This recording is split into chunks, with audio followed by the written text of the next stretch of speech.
And we are live. Are we? Yeah. Awesome. Hello, everyone. Welcome to the second episode of the manufacturing marketing show.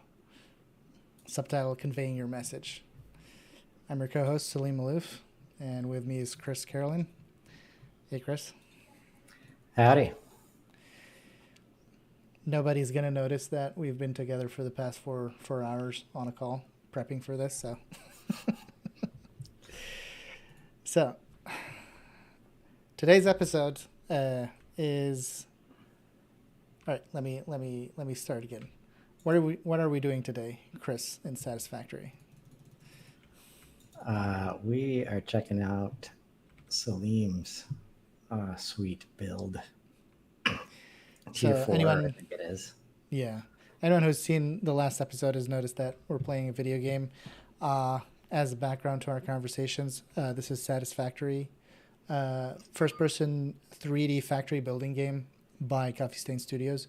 If you're interested in games like Minecraft but would like a more realistic aesthetic and you enjoy doing automation builds, I strongly suggest you check it out on Steam and on the Epic Game Store. But we're here mostly to talk about marketing. Is that right, Chris? That's the idea. Yeah.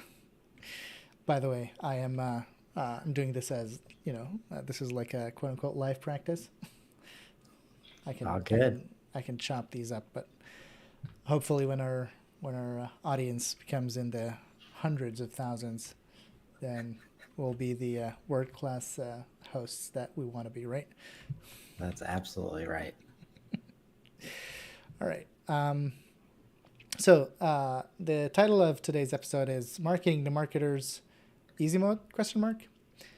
And the reason why I want to talk about this today is a lot of the times when us marketers are going about learning from our other marketing peers about new strategies and tactics when it comes to B2B marketing especially, a lot of these tactics come from posts on LinkedIn. And a lot of these marketers usually work in SaaS companies who are building products that help marketers do their jobs better. But every time we try to package those strategies and try to implement them in our industrial world, we sometimes find ourselves at an impasse because we're trying to talk to industrial leaders who mostly are scientists, engineers who left their previous companies because they believed they could do it better. So we're trying to talk to engineers and scientists and mostly technical people and trying to tell them that these new marketing strategies work. We just got to try them. They come back to us and say, but why haven't other companies in our industry jumped on these strategies yet? Chris knows I'm an industrial engineer who has worked both as a designer also as an application engineer. And I have enough insight on how engineers buy. And through my learning journey in marketing, I also have consumed a lot of marketing content on LinkedIn from marketing thought leaders and learned from marketing peers that I have met on the platform. And a big part of this network is in SaaS and is doing some amazing things, some cutting edge things. But every time we package those conversations and try to present them to marketing leaders in the industrial space, we have faced some challenges. So I thought it would be an interesting idea if I can compare and contrast what makes a marketer tick and what makes an engineer tick, how we can talk to marketers. In fact, we're going to see that marketers kind of sell themselves, and how we can talk to engineers. So my first point of comparison is marketers are usually eager to learn about new tools that can improve performance. As an engineer, we usually scrutinize details and look for technical weaknesses. We're not really jumping on new tools without putting them through the ringer, making sure they're battle tested. Second point is marketers are motivated to be on the cutting edge of marketing tactics. AI right now, everybody's jumping on the bandwagon because if the train leaves the station and you're not on it, then you're behind. But engineers usually like to run extensive tests and pilot projects before adopting any new technology. Marketers are quick to adopt solutions that align with goals and demonstrate values. If it's like anywhere close to what you're trying to achieve in your organization, the tool makes sense, you'll jump on the opportunity to test it and buy it. But engineers usually want quantifiable performance data before making a purchase. Marketers also are willing to champion new solutions they believe in internally. They'll take on that challenge that we've took on multiple times, me and you, Chris. But engineers usually are hesitant to change existing systems and processes without robust proof. So, like, this is like a quick comparison that puts in context the differences between selling to marketers and selling to engineers and technical people. And quite frankly, as a marketer myself, I've seen this shift in thinking. I used to buy like an engineer when I was an application engineer, talking to vendors, talking to solution providers to try to implement their systems in my solutions. I used to think like this engineer persona. But the more I've been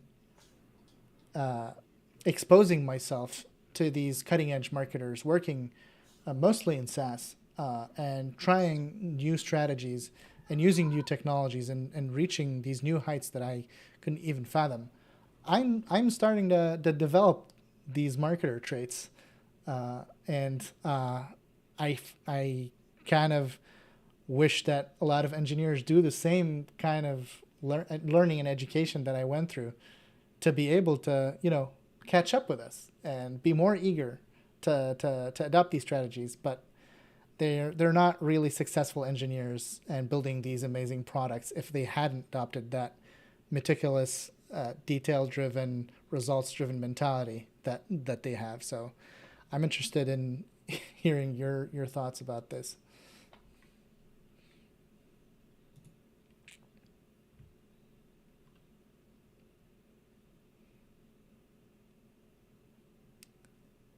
Chris, you're muted.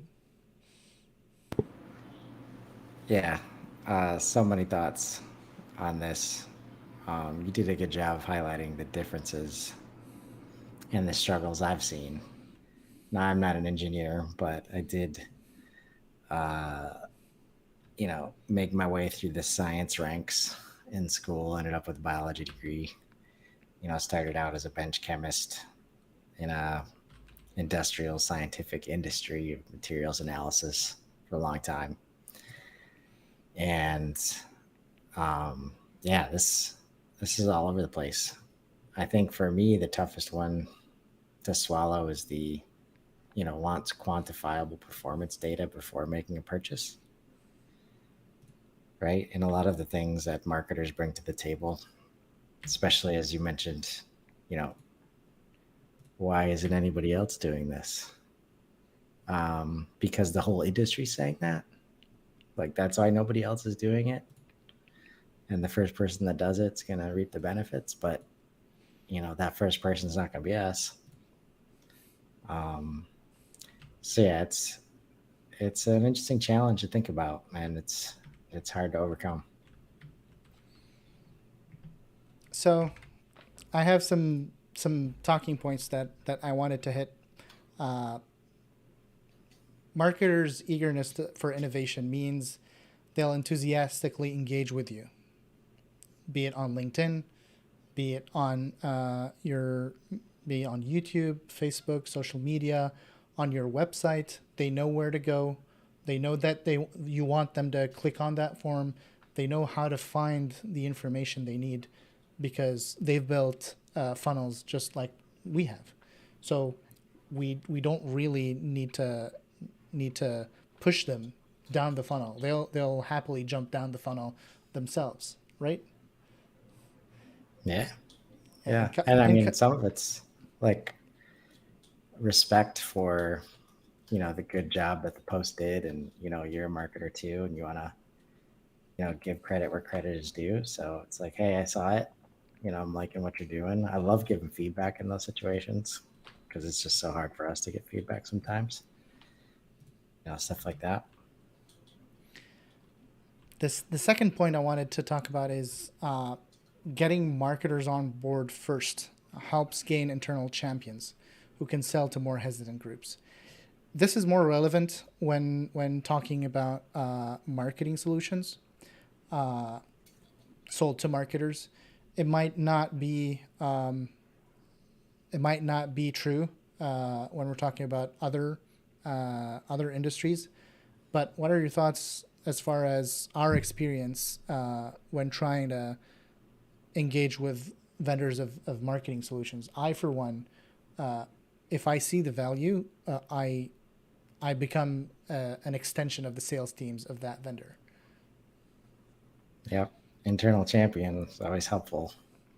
It's another reason it's tough in industrial and manufacturing, because how often is there no marketer to champion?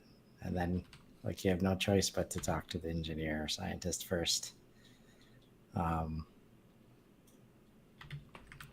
Yep. Then we've noticed it ourselves being surrounded by a extensive network of marketers on LinkedIn. Marketing peer to peer is really powerful. Marketers really trust recommendations from other marketers.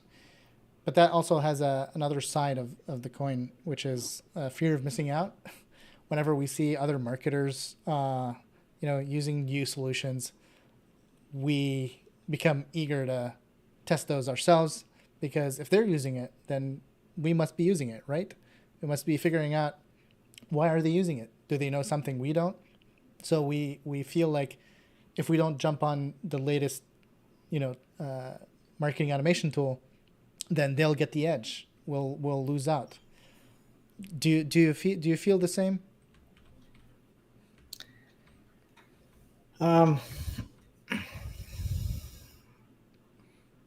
Yeah. Yeah. It's there's a lot less.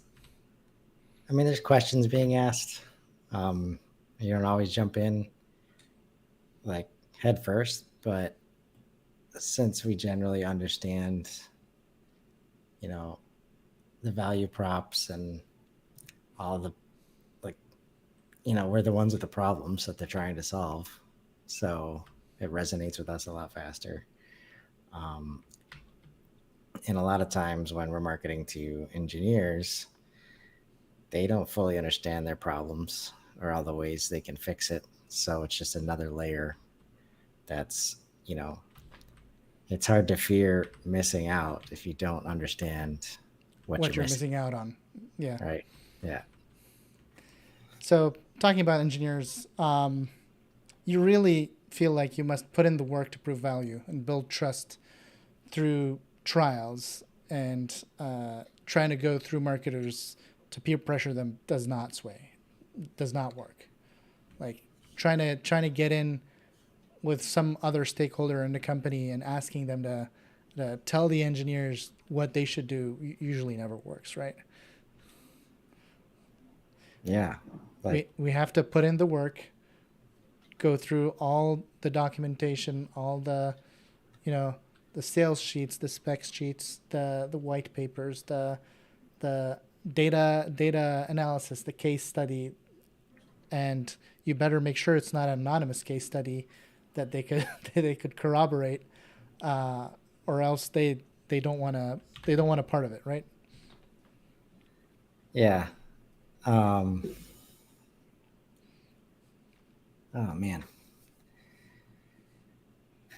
And all this stuff, like, it's very easy to, as a salesperson or a marketer, to get yourself into an endless loop. Like if you don't set like verbal contracts up front, like, okay, I'm going to show you this, and then you're going to do this for me, they'll always look for more proof if they can get it.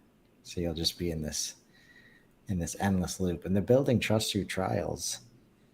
I mean, with a lot of the products I brought in or concepts I brought in, like you need a certain level of engagement to show any kind of results that are worth it, because there's a right way to do it and a wrong way to do it, and generally, and without training, without expertise, it's very hard to get others in the organization engaged and doing the thing. And the lack of adoption, all that stuff impacts, whether or not this stuff is going to work out. Yeah. In fact, the one thing that we keep hearing is when marketing to engineers, you have to quote unquote speak their language and try to lead with technical detail instead of trying to do aspirational messaging. I feel that usually rubs marketers the wrong way. Well, yes and no. I mean, some of them really need to hear it, because there's definitely a bad side of aspirational messaging, and fluff and buzzwords and jargon and all that good stuff. That reminds me, I look forward to having a glossary of all those things on the website soon. But on the other side, talking to the engineers, they will take you all the way to the other side, where it's like, I don't want to hear anything aspirational or that could be, over promising, or, we can't prove, when in reality, no matter how technical you are, no matter how, engineering focused you are, you're still a human being. And there's so much behavioral data to show that the storytelling is important, bringing people in, the emotional impact that you have. And, I'm sure there's some people out there, but it's probably hard to get emotional, about numbers and charts and flow charts and all the stuff that they say they want to see, and that's all they want to see. So it definitely goes both ways, and the balance is definitely important. Yeah, sometimes it's hard to be passionate about a check valve for an oil pump. I would imagine. I mean, I've never been in that situation, so. Look, I have to admit, the reason why we're playing this game is because when I discovered this game first around a year ago, it kind of reignited a passion for industrial automation and my old job. I definitely, looking back, I'm very happy to have transitioned to marketing, but at least this game kind of reignites the fun parts of the job, where you can figure out automation problems. But yeah, it's hard sometimes to be passionate about which ball bearing is the right choice for this carriage that I'm building on a machine. Yeah. So we've been industrial marketers for a while. What are some tactics that you have used successfully to convince hesitant engineers to get on board and try a product?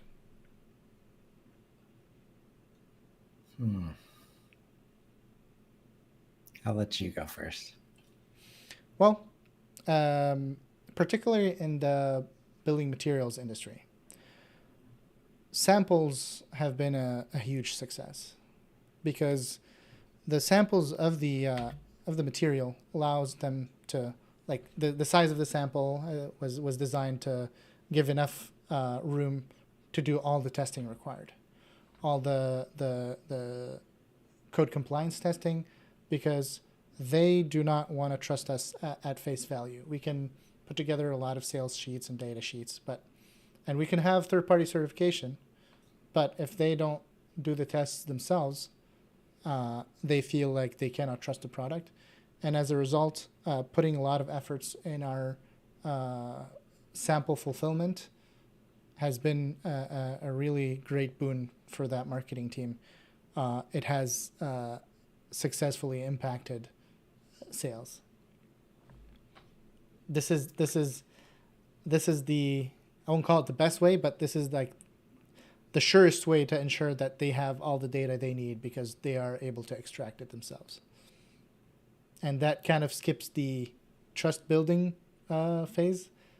That's not always possible, but when you can give them the tools to do that testing themselves, has been really successful in that building materials industry.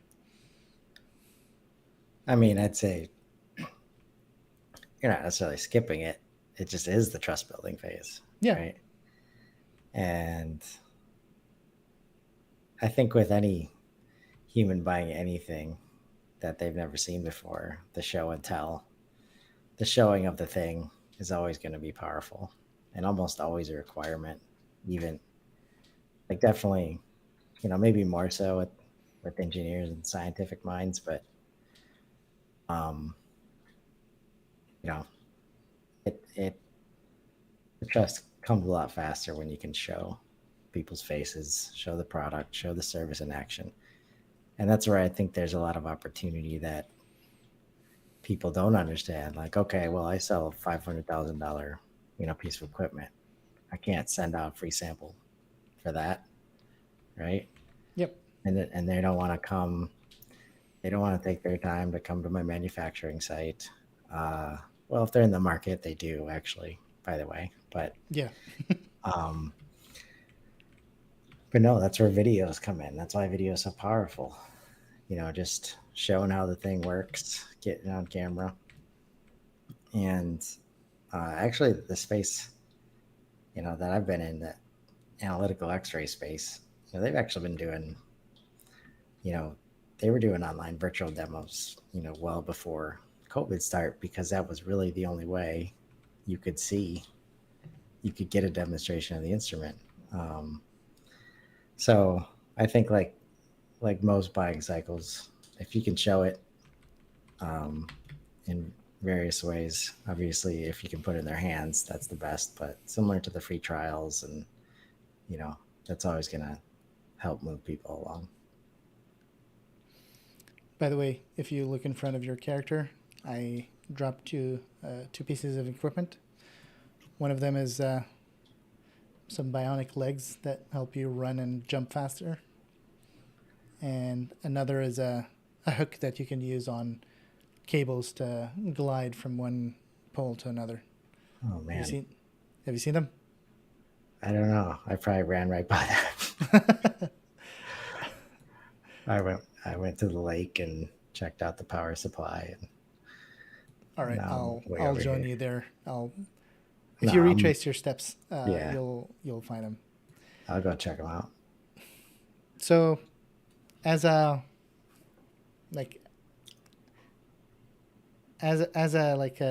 advice to action, what are your thoughts on how to balance the need for technical content versus the traditional aspirational messaging content that marketing teams usually build? What is some good practical advice that we can give out on balancing those two? Well, it's probably easy to say you likely need more aspirational messaging with all your text and specs. And obviously, we're not saying like put the fluffy language inside the spec table. But, leading up to the spec table, around it, I think there's lots of opportunities to take specs out of the table, and put them in context, that people can understand the value of the differentiation, instead of just look at our table and our product's better. But I just got done listening to a book called How Minds Change by David McRaney.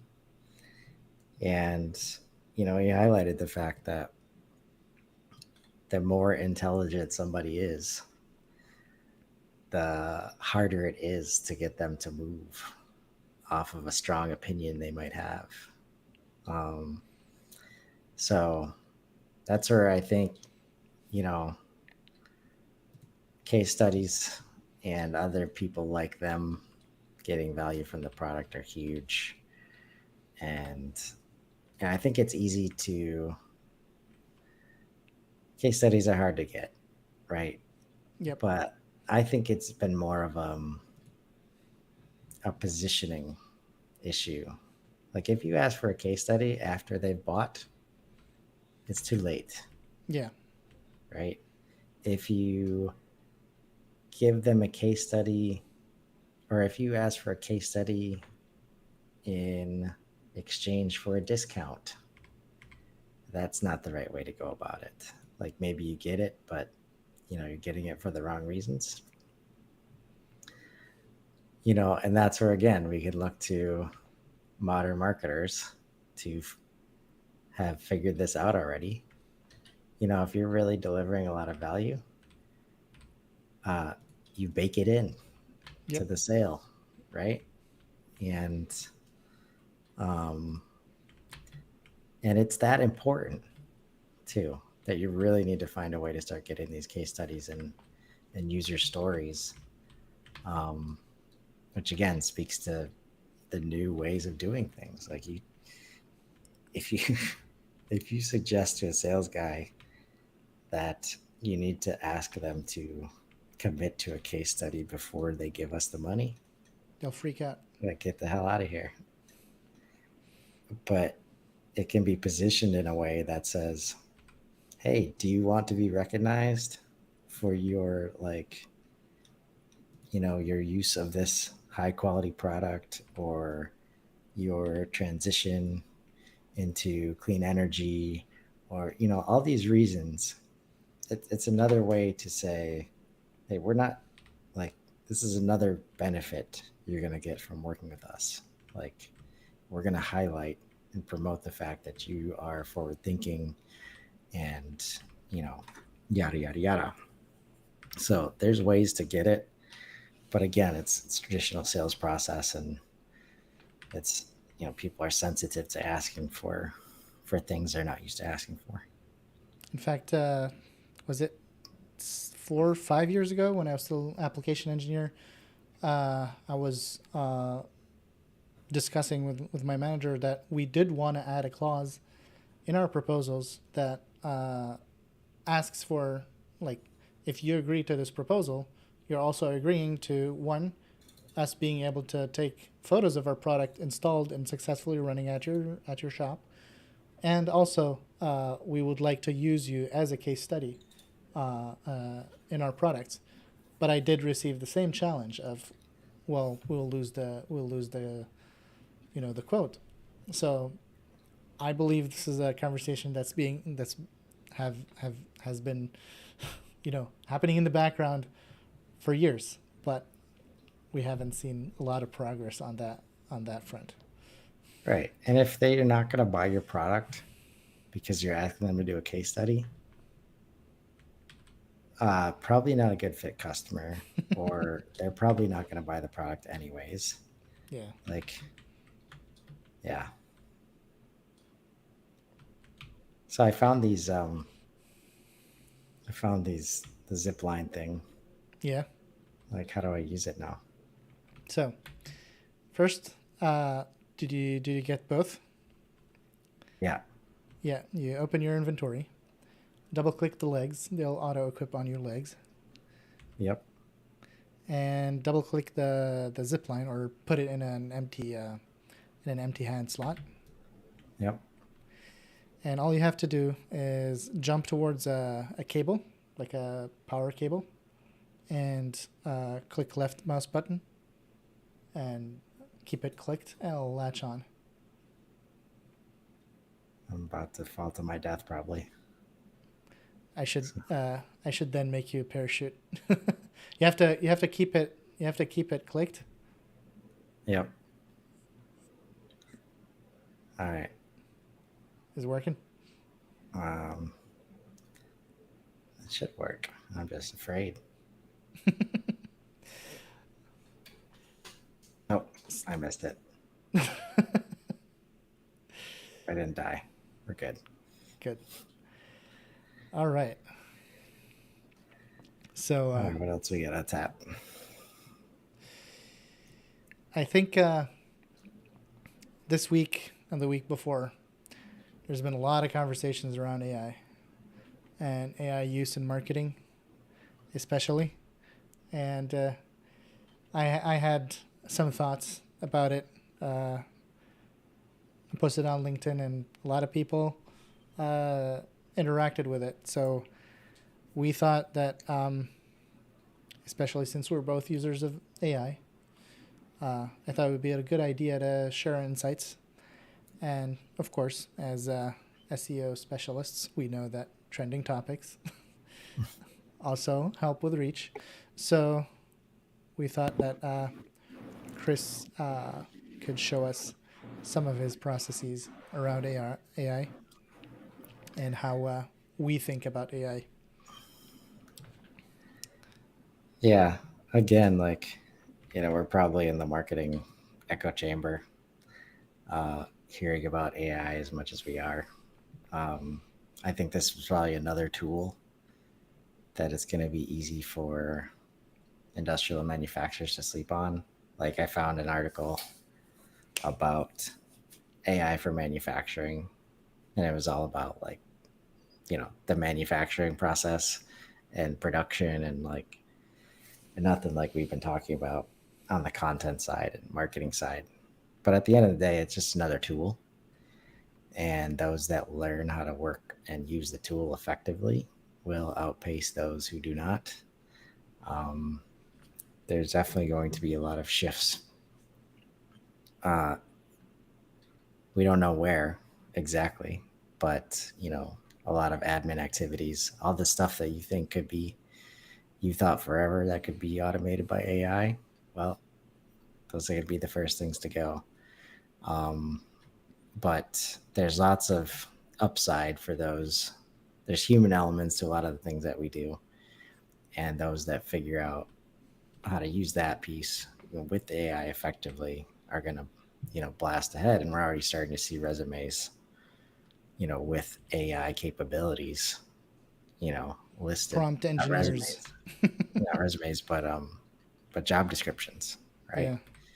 They're going to start, just like you need CRM knowledge, you're going to need AI and LLM knowledge. Yeah. So I wanted to highlight, AI right now is really all about like understanding when to use it and when not to use it. And I know most websites, industrial and marketing and manufacturing, a big miss for them is having a knowledge base on the website. Even as simple as glossaries, short how-tos. It doesn't have to be product specific. It doesn't have to be your business specific. But I think this helps with the common problem of the curse of knowledge, right? Assuming that your buyer or customer comes to your website and knows everything that you're talking about, like the importance of getting to common language and helping educate the buyer. I think it's important to add things like glossaries and knowledge bases that can serve them along their journey. And there's a lot of tools out there. What you're seeing now is Claude. We're seeing Claude. Yeah. So I'm a user of Claude, and you're a user of Claude, but a lot of the AI advice, especially around LinkedIn and TikTok and YouTube, everybody's talking about OpenAI and their version ChatGPT. Can you tell us why Claude and not ChatGPT? So I've chosen Claude, and they both have their strong suits and shortcomings. I chose Claude because it's more human like. It's more conversational in nature, and also you can give it prompts longer than any other free tool right now, like 75,000 words or something like that. Um, Whereas the others can max out at like, you know, thousands. Um, uh, and just the more the conversationalistic, aspects of it. It's just more fun for me to use. It is free, but it does have limits. Um, but since it's not as popular as ChatGPT, there's not as many, there's not nearly as many, plugins and things like that. So it's not going to be able to search, web links for you. A lot of the things that ChatGPT can do. Um, so I really like it because you see that little attachment button. You can attach up to 10 megabytes for each file at 5 max. It's really powerful at reading PDFs and summarizing them, using them as extra knowledge for its prompts. I really encourage anyone who's exploring using AI LLMs for free because the paid tier of ChatGPT has access to a lot of plugins that make it really powerful. But if we're talking about free tools, I really suggest you try Claude, even though we'll be crowding this well kept secret. But try Claude, you will notice the difference. yeah, for sure. Um, so I wanted to just give a quick like walkthrough of how I would go about using Claude to help me build out a website knowledge base. Um, and again, like it's not meant to do 100% of the work for you, right? If that's why you're going to use this um, this tool, uh, that's the wrong way to go about it. It's it's best to assume that you need either content up front that you're going to give it and it's going to summarize and you know break it down for you, or knowing that you're going to ask it to do something, it's going to take you 50, 60, maybe 80% of the way, and you're going to take it from there. um, it's not at a point where it's going to you know say make a blog post and it's going to do the whole blog post and you're not going to be able to do anything. You're not going to have to do anything with it. To So clarify, this is not only for Claude. This is for all LLMs out there. Uh, right. Taking the result as is and posting it is really not beneficial for anyone. Not for Yeah. you, not for your customers, and definitely not for the whole ecosystem that's now being flooded with AI generated fluff, for lack of a better word. That's the right word. Yeah. So like any shiny new object, there's people, touting the ability to create so many articles and this and that, and you know, it's easy. It's easy for many to see when it's AI and when it's not. Google and the other search engines are going to take steps to weed that stuff out. Um, so yeah, like anything else, use it with the right intention, learn to use it effectively, and it's going to be really good for you. Um, so I usually like to start by confirming how Claude sees what I'm asking about.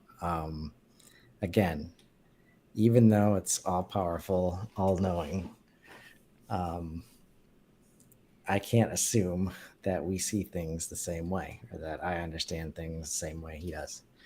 Um, Again, the curse of knowledge applies even here. So I'm going to start by confirming um, the topic at hand. And for this example, I'm going to build out, a helpful website glossary and knowledge base related to analytical X-ray industry. So, hey Claude, what do you know about analytical X-ray instrumentation or materials analysis and characterization? And I've not tested this prior to this, so we'll see how it goes, but he's been pretty good for me so far.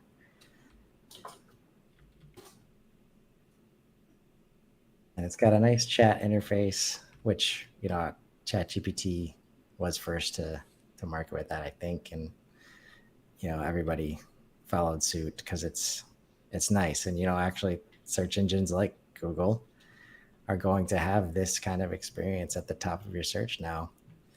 Not now, but, coming soon. And then results like they used to have on the bottom. It's already here. Right? Yeah. Is it? Okay. Yep.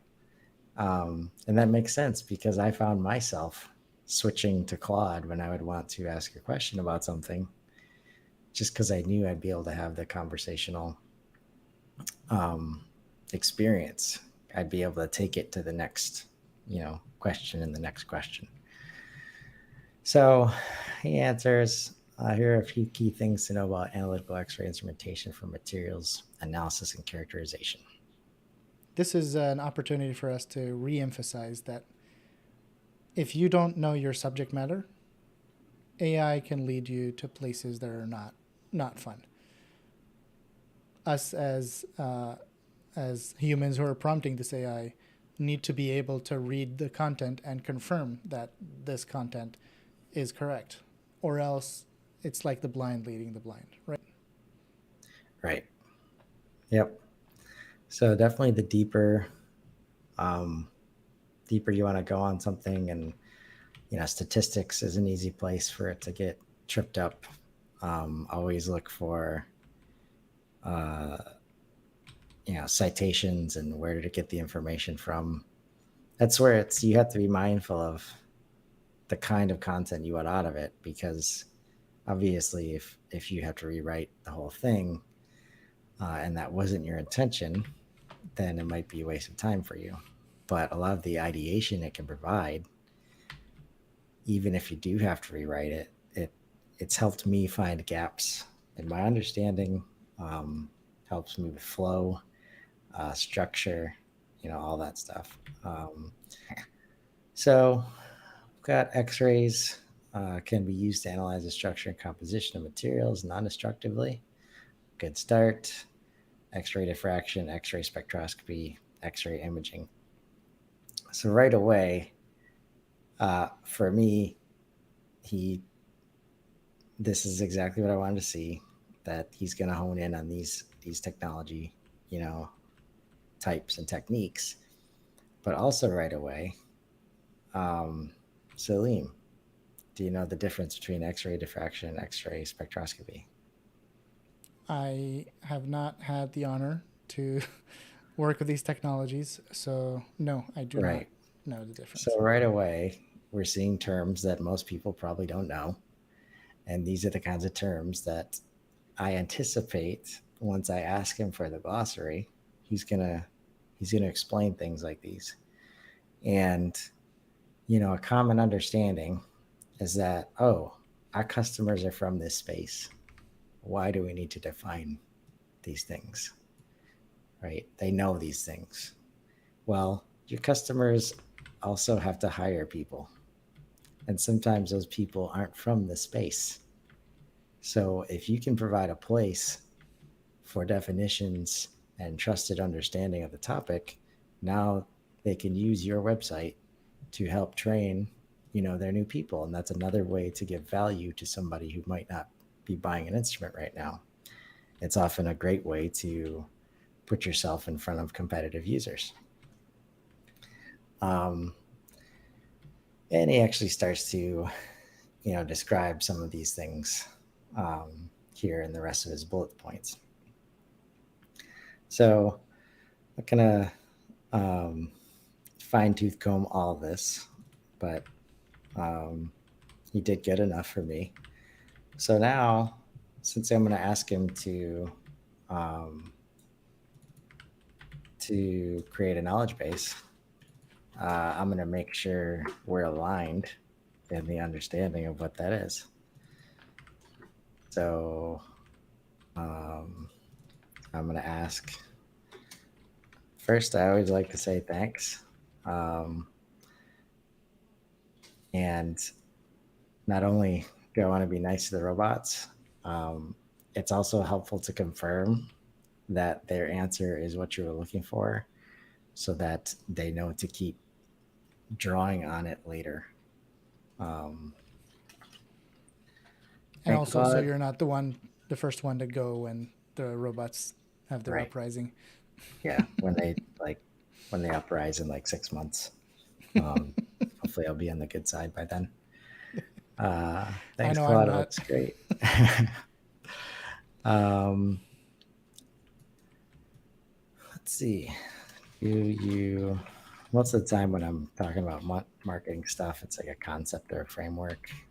So, do you understand the concept of a helpful website glossary and knowledge base for buyers and customers? Sometimes I'll play around with how prescriptive I get, because I don't want to give them too much tunnel vision, right? And I'm interested in what I might not know about for the concept. What are Yes, your I thoughts understand. about like everybody posting 10 prompts to do X, or people asking like, "Hey, give us your best prompts." Like, ha- uh, getting to the point where we're stuck on specific prompts that don't give us the opportunity to have a conversation that can open up new avenues, like you just said. Like, Everybody wants an easy button, right? Uh, and in fact, and ChatSpot for HubSpot is going that route of growing a library of ready-made prompts, which slowly is turning a chat interface into another, you know, uh, normal website interface. right. Well, I mean, there's a really good tool called AI PRM for ChatGPT that's supposed to be developed for Claude at some point. And you know,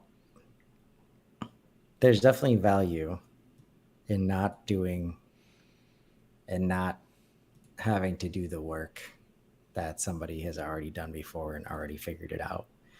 Um, but just don't let it take the place of your own learning, because I've even used those kind of prompts, and it's like what I've experimented with is using those prompts like exclusively, and then using no prompts and trying to build up to that. And not everybody has time to do that, but really, it's especially when the prompts are complex and you weren't there to make it, like, that's where you got to be careful of is something missing, from the information? Is there misinformation because of the way that the prompt was generated, right? Um, like I said, it's easy to put too many guardrails or close down the lane too much. And for me, that's been powerful to work with the information that it's giving me. Most of the time, I only know like the first couple prompts I'm going to give it. And then from there, you know, uh, using some creativity to work with what it's giving you um, has been a lot of fun for me. It's more instantaneous gratification than I could have imagined. Since I can get in my head and be a deep thinker, having just this mechanism to bounce ideas off of has been super powerful for me. So he's telling us here he understands the concept. Here are a few key ways it can benefit visitors, right? And this is what I love, and maybe some of the other ones do it, but I noticed this about Claude right away. So I say, the question is, do you understand the concept of a helpful website glossary knowledge base for buyers and customers? He says, yes, I understand it. And here are a few key ways it can benefit visitors.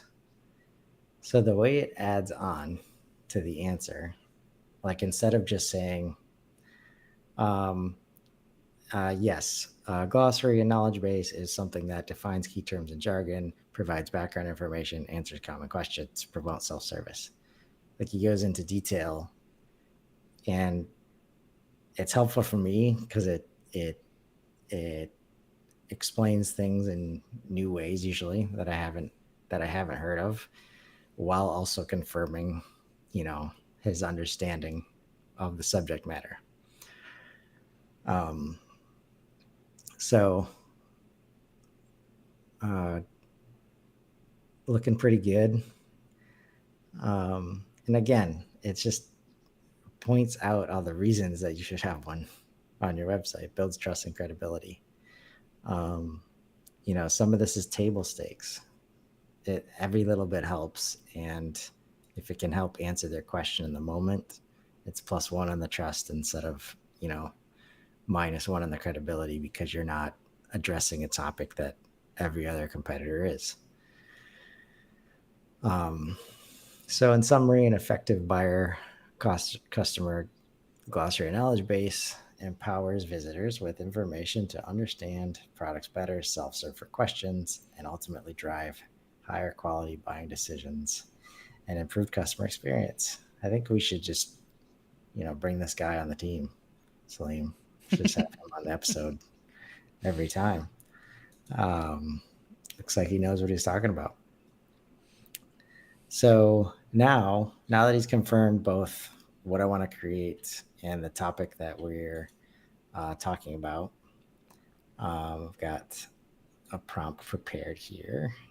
And while I prepared the prompts, I have not. What's interesting is that even if I had tested this a little bit beforehand, there's no guarantee that I'd get the same answers. Because these do not have long-term memory, at least the free versions. There are tools out there that are allowing you to build up, your own database of information. But in this case, unless you're in the same chat, like he can reference earlier in the chat, but as you move across chats, he will not remember what are in those chats. Even if he tells you he will, don't believe him. Like, he can't do it. And even the longer the chat gets, the less he can remember from the beginning of the chat. So it's always good to confirm as you go.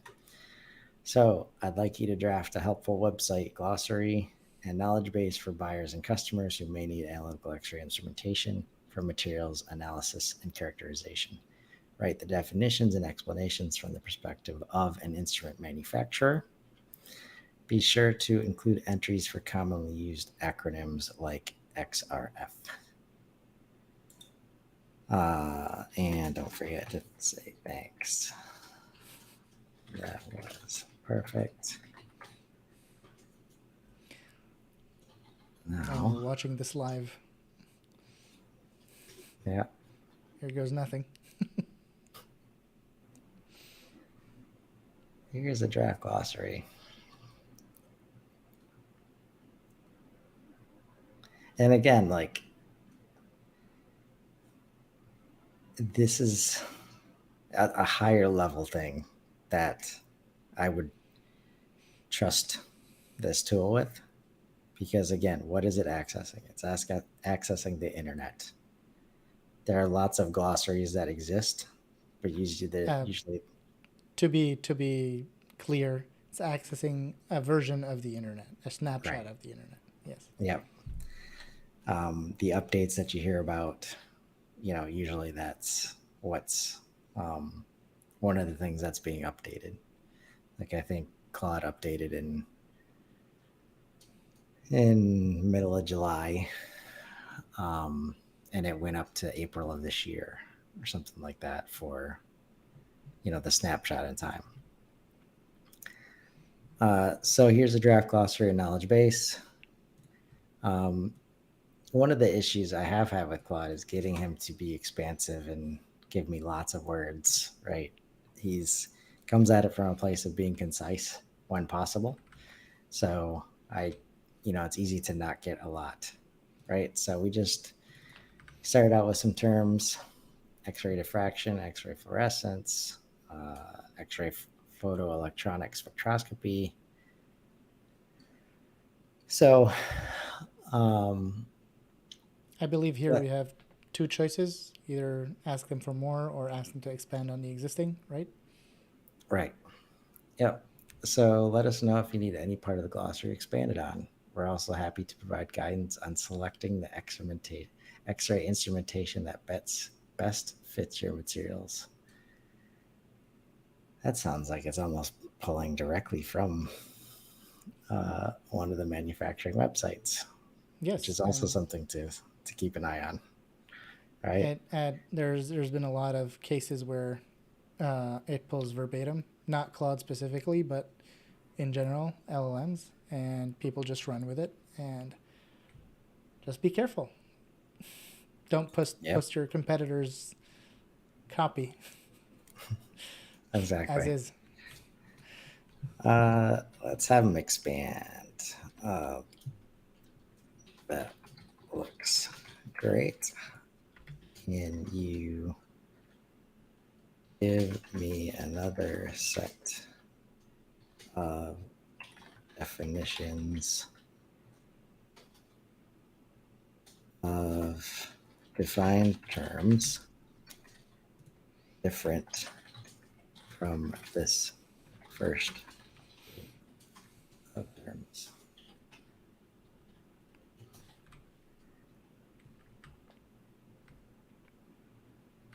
I think that's one of the keys of learning how to use these tools is understanding when to be specific and when not to be specific.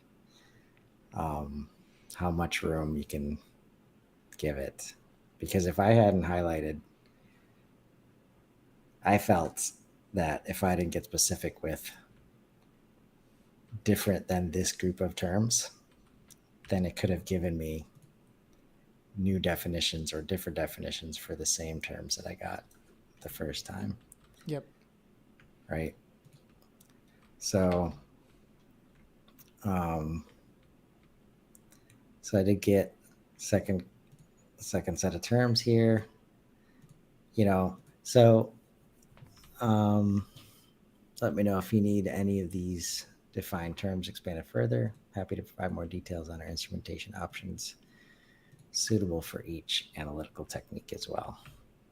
Now, this is where I like to take it, I'll key on something he says just to see, right? Like, this is interesting. We're also happy to provide guidance on selecting the X-ray instrumentation that best fits your materials characterization needs, even if that is verbatim. I'm going to ask him to do this for me. Because that's what this is supposed to be. Like, he's supposed to be giving me information that, is helpful to me as the user. So let's see what he says. Thanks, Claude. You mentioned earlier, I always like to use exact, quotes from his earlier answers. That way it's very clear what we're asking him to do or what we're referencing. Mentioned earlier. Let's see. Can you tell me? Can you provide this guidance? Oh, absolutely. Here are some tips on selecting the right X-ray instrumentation for your material analysis needs.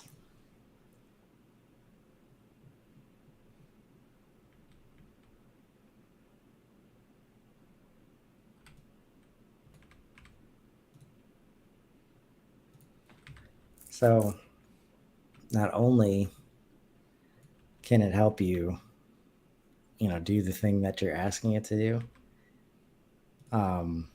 or the original goal, it often gives me ideas like as it does that. And, you know, um, for somebody who might not have a documented sales process or documentation around, you know, um, how to buy, or even for the sales guys, what questions to ask a new sales guy. Like these are all questions that I know sales teams ask to understand what the need is, right? And you'll find things like this, like this will guide you, this will guide which X-ray techniques are most suitable. Um, and again, it's a start. And so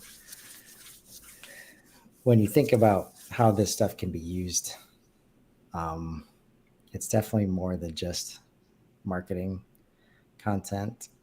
And there's actually, one of the hits against using it for marketing content is that you can't replace the humanity, that you should have in content. But it's been shown and proven that knowledge bases and glossaries and how to's need to be very black and white and should not have a lot of quote unquote humanity in them necessarily. So if there's anything a robot should be able to do, it's to get you a long way down the path of a knowledge base. And maybe to finish this off, just to see like one of the other things, like, okay, so next time maybe we're going to hand this off to somebody, maybe I'm a service leader and now I have to hand this off to, the service admin who I want to finish this. All right, it's going on the right track. So, let me get this. Thank you, Claude. Can you provide me with a list of other terms without definitions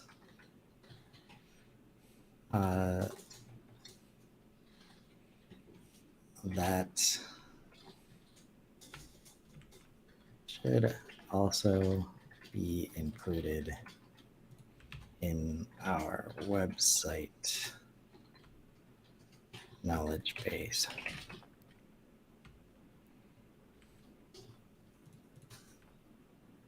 And let's see what happens here. There we go.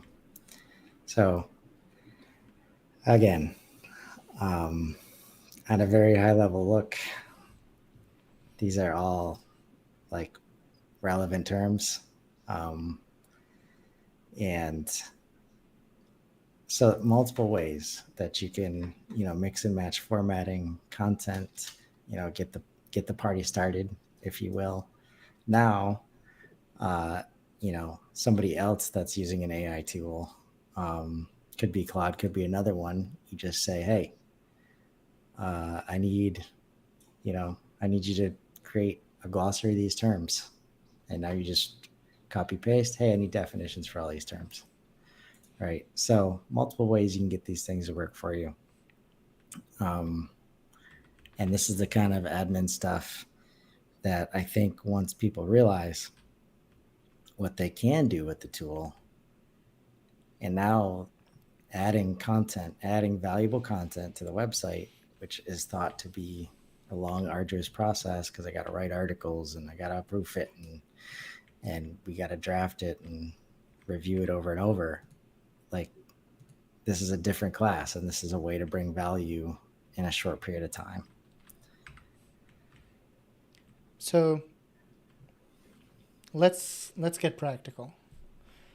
In an organization, in most industrial organizations, there are systems of checks and balances, mostly from the technical teams, around content like this. How can we bridge the gap between an organization that wants the technical team involved, but also does not want to avail them to be able to be involved in these processes? So, would it be a good idea to take this list that's already here, give it to the technical team for vetting? We get a quick approval on this list. We feed it back to the AI. We get the content drafted. And instead of the technical team going through the process of thinking about what needs a definition and putting the time to drafting the content, they can instead do a quick overview and edit something they want to edit, and we're out the door. We have made a glossary that the technical team has reviewed without having the technical team write it from scratch. Is that reasonable? It should be. Is there a reason why every single industry cannot do this? No, I mean, especially if you don't have, marketers or content people or even a service team.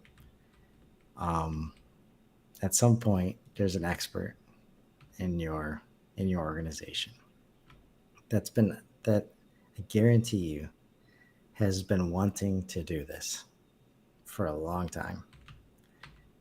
Make it easier to answer questions that they don't like answering, that they feel that they shouldn't have to answer, right?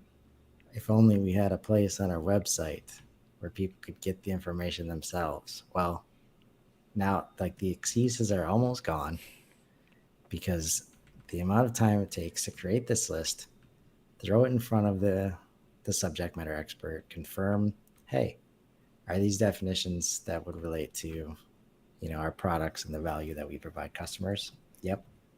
All right, we're going to make glossary, throw it in the AI tool, make the glossary, next review session. Hey, anything ridiculous here, right? It can be done, and there's no reason, we should find many more websites without knowledge bases and glossaries. But again, I think understanding the need for a glossary would be a healthy first step for a lot of these companies. In fact, we also shouldn't forget to run this list by sales and customer service. Indeed. Yeah. Indeed. Well, thank you, Chris. That was really, really helpful. In fact, all these conversations around LinkedIn about, the scarecrow of AI. AI is coming for everybody's jobs. In fact, this should show you that successful AI still needs a guiding hand from an expert, a human expert, to be able to deliver the right results you want. Thinking that AI is going to take your job today, that's not going to happen. But an expert that knows how to use AI to get ahead, that is a more realistic threat. So it'd be a good idea for you to do the same. Get familiar with AI. Get familiar with its shortcomings, especially hallucinations and its tendencies to pull from existing pieces of the internet, and learn how to instead use its strength and leverage its strength, where it can process a huge amount of data quickly, faster than any human can. So relegate it to to tasks that make your life easier and help you focus on the human element, right? Yes. And we should add a small disclaimer for some, a large disclaimer for others. These are public language learning models. Do not give it proprietary information if you don't want it in the public domain. Some there's Samsung employee learned this a hard way. Did you know that? I had not heard that. Hit me with that. Some Samsung roadmap products got leaked because somebody used AI to prepare a presentation about them.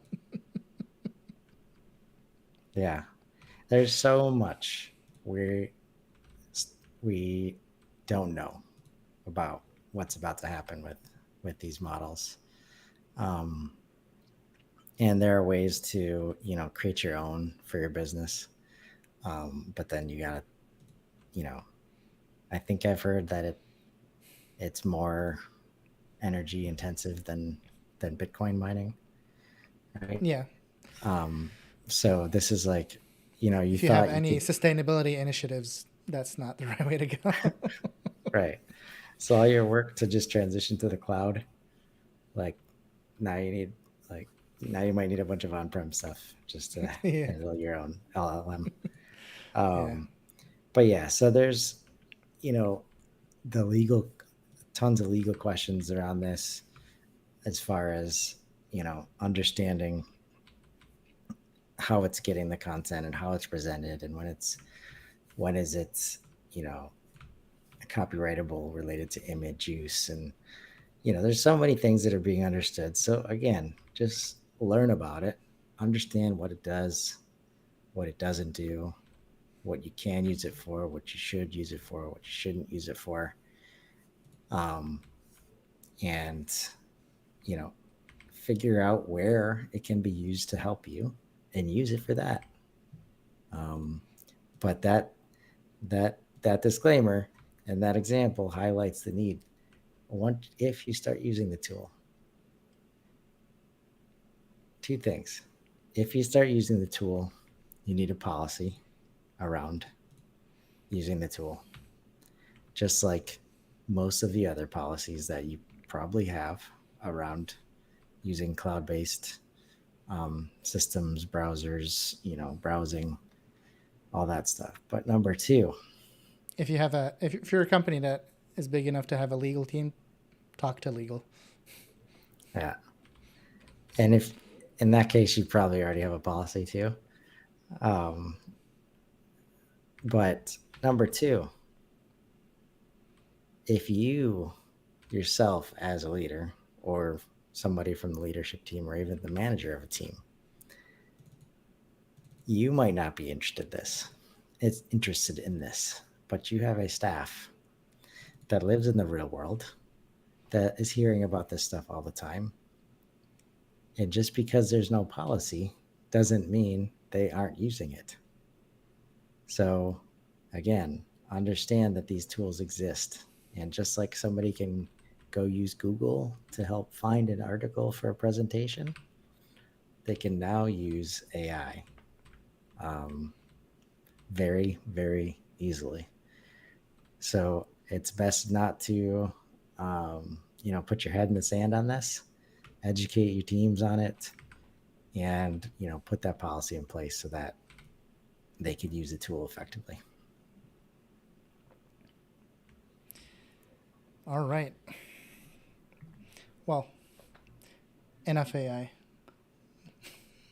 Yeah. I'm done. Let us talk about what I'm doing here. You said tier 4. Tier 4 means steel. And right now, I am figuring out how to build my first steel foundry. Because any steel construction right now, I've been doing by hand. So at first, so steel needs coal and iron.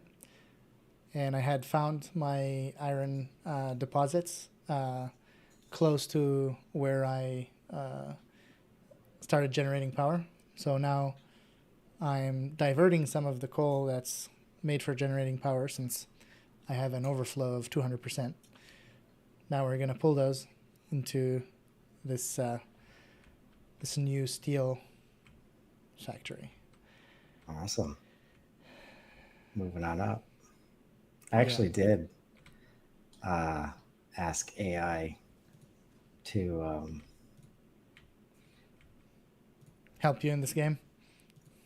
No, to help me explain the analogous concepts of the game with marketing. Yeah. Can I share that with you? Of course. All right. So the players. Right now we're still seeing the old prompt from material inspection. Or you do just want to share it out loud? I'm just going to share it out loud, and you All can right, see cool. if it's accurate. That way we get to keep watching you build your steel plant.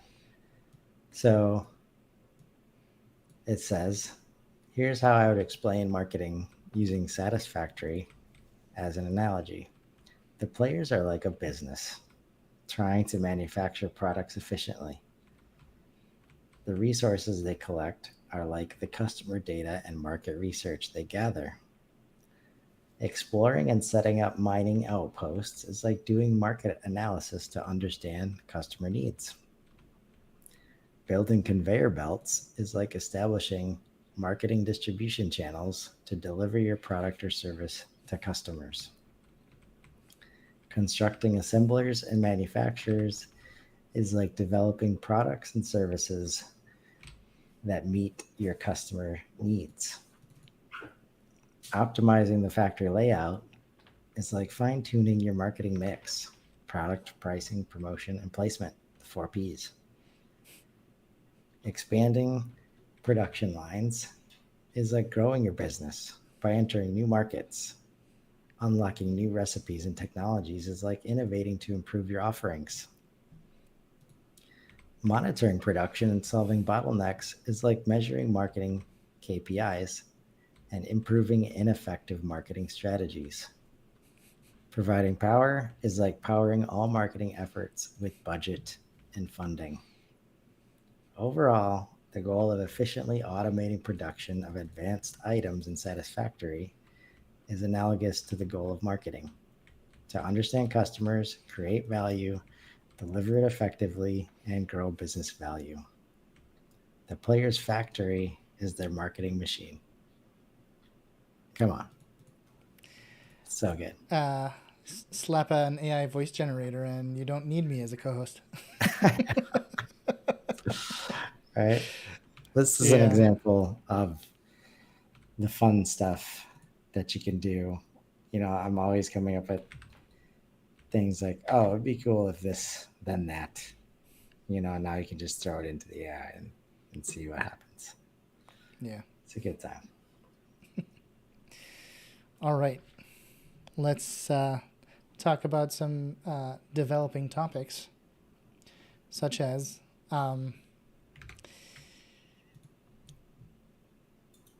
have you ever heard of The Flow and Lavenderland? I have. Can you tell me what you know about them? I know that they are new media streaming. They're a place to go for content types that we are used to getting outside of the business world.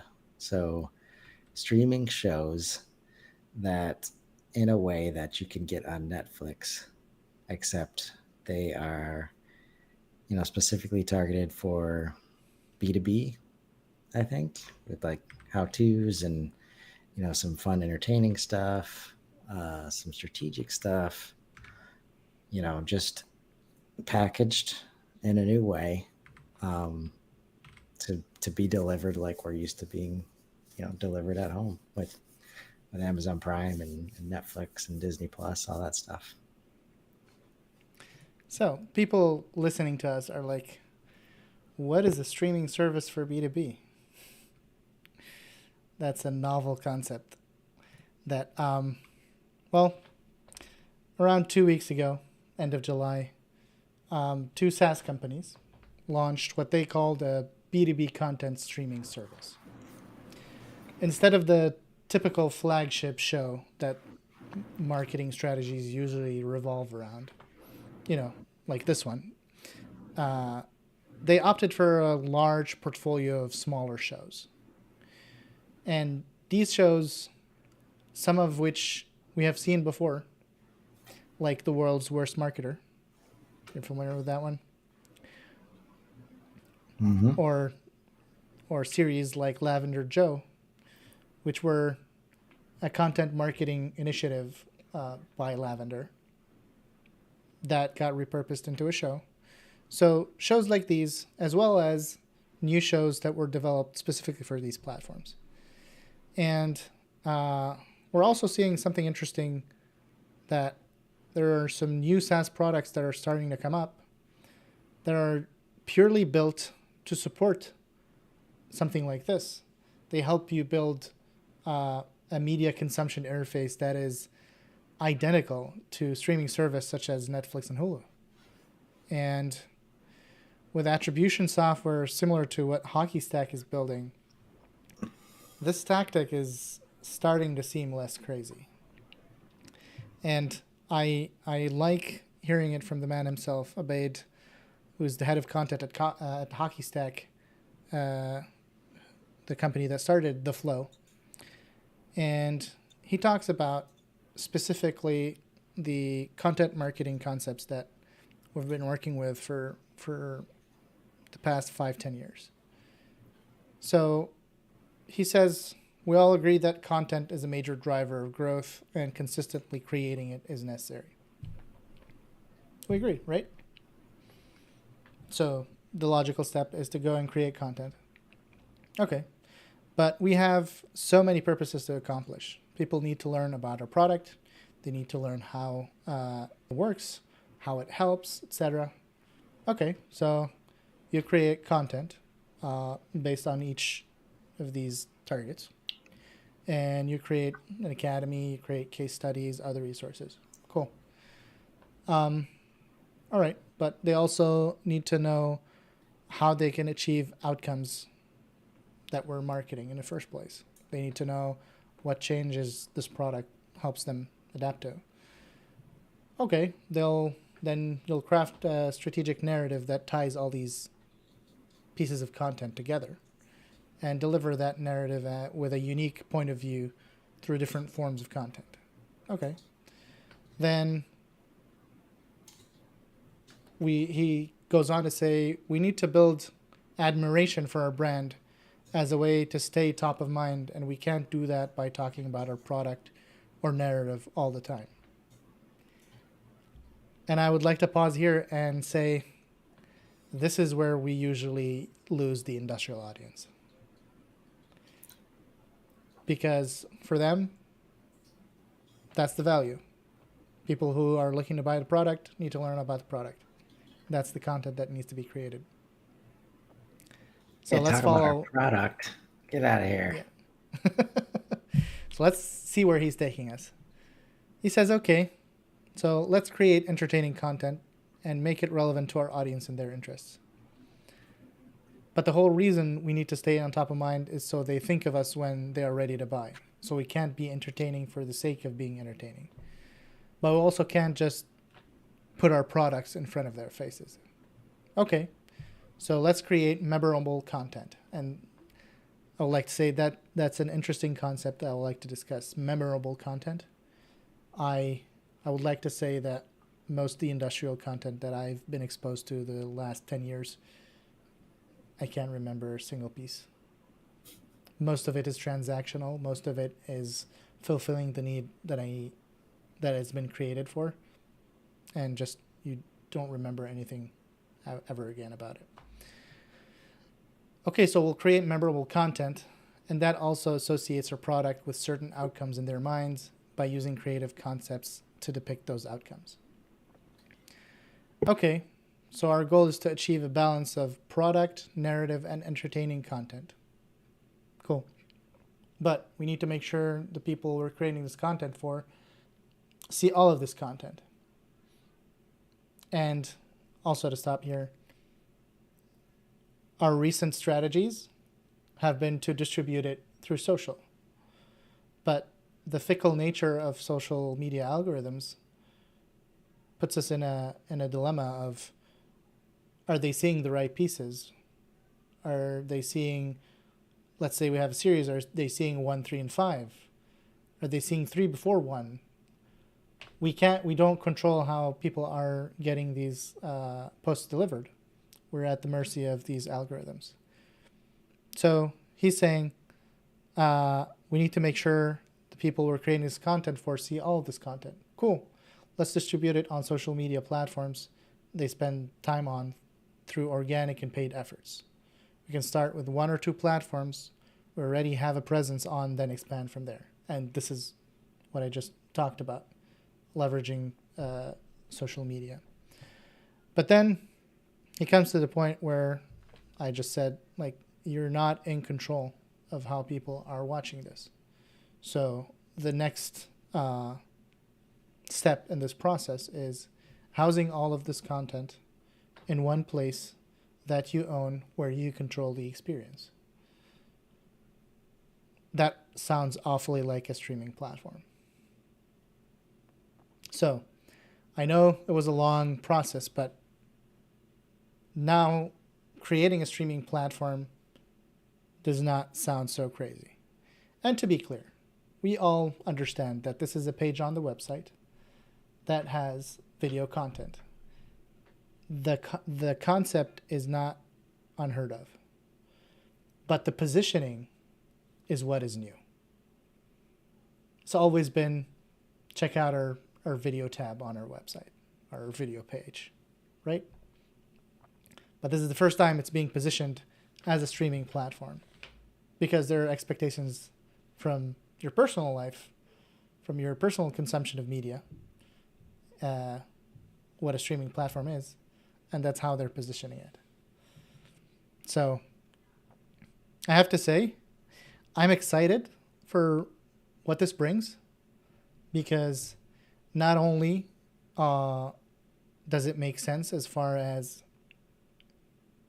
the buyer's journey that we advocate for, but this also means that there are new budgets that are going to be allocated to content marketing and developing these platforms, and more marketers are going to be able to engage in these activities and start to learn the other side of marketing and not be stuck in traditional outbound push tactics that have been given down from generation to generation in the industrial space.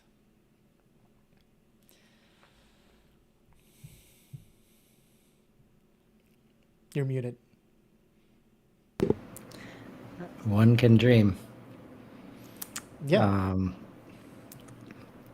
It is another method of delivery, another way of packaging. I do hope this will also combat the idea that, people can only handle 1-minute videos, or, attention span of a goldfish. That's correct until you have their attention, which in the case of the streaming services that you know and love, it's clear that people will binge content that they love, that they like, even, that they get value out of. All right. So again, we're back to the challenge of creating the content, creating the videos. But hopefully platforms and the tools that are becoming available, help with the understanding of that this is more possible than you think it is. Get to work in creating the content, right? In fact, I might be cropping too small here, but like I'm showing Lavenderland, and it's exactly like what you expect from a Netflix style interface.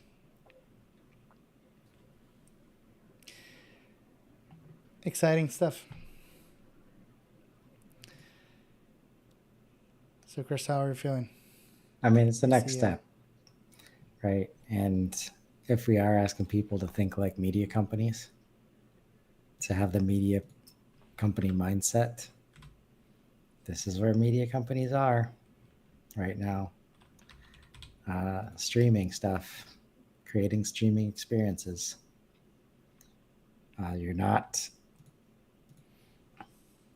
um, you're not limited to YouTube anymore.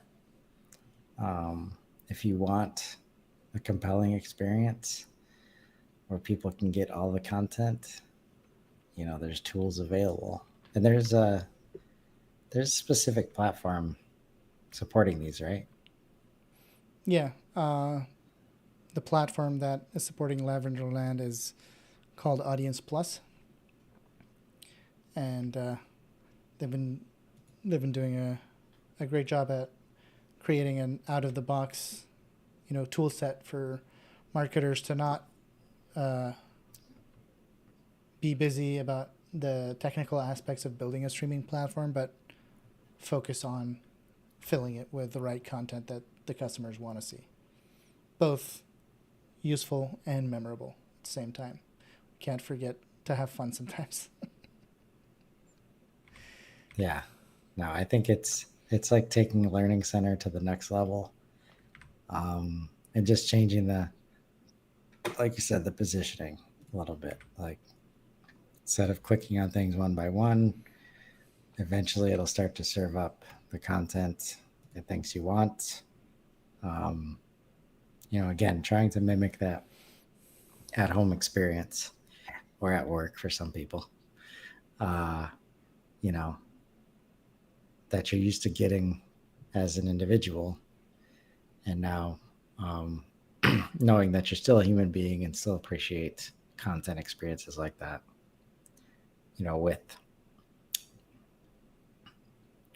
with an option to do this on your own business website.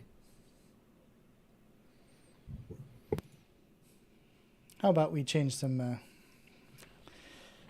tune and go to our next segment, what I've been calling Fresh Off the Production Line. Title, A Work in Progress. Love some feedback, but let's get right to it. Our first post comes from Trenton Rompf. He's the head of demand generation at Equals. And a lot of our network is familiar with Chris Walker. And this post is coming at Chris Walker directly and challenging him in public, albeit in a way that's, in my personal opinion, not very successful. But I digress. So Trenton is talking about a concept called self-reported attribution. Anyone familiar with Chris's work, Chris Walker, not Carolyn, knows that he's a champion of self-reported attribution on a website's form.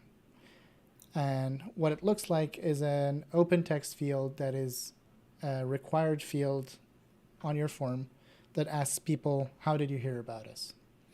And the point of this tactic is to surface some insights that would not be possible with other either automatic attribution tools or other forms of questions such as,